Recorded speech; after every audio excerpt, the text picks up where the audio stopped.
Update कंदासीं त ठुल में मुबैना पुलिस मुक़ाबले में मार्चवस सदाम लाशारी कत्ल केस जी अदालती जांच शुरू थी चुकी है।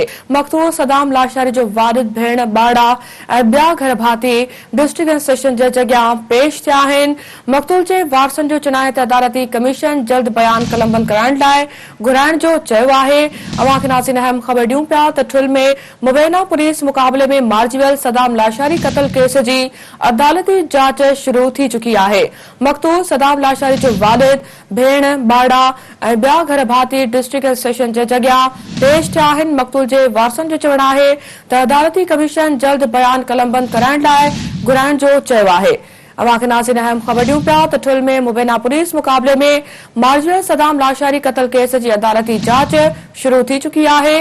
इन हवाले से तफ़सील सां राब्तो कयो आहे ठुल में सिटी न्यूज़ रिपोर्टर सरमत कुंडराणी सां। सरमत, अपडेट कजो, जांच शुरू थी चुकी है।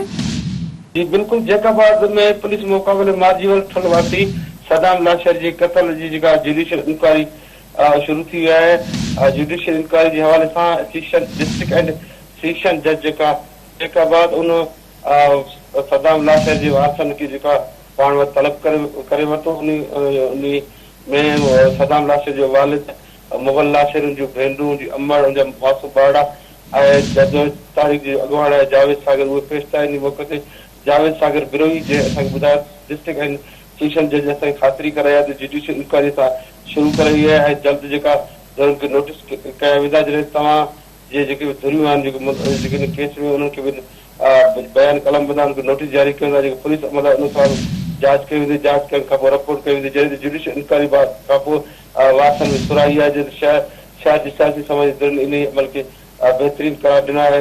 उम्मीद ज़ाहिर की है सदाम लाशारी जो केस उनजो रायगा न वेंदो। ठीक है सरमत, अपडेट करण जे लाइ वॾी महिरबानी अवां जी।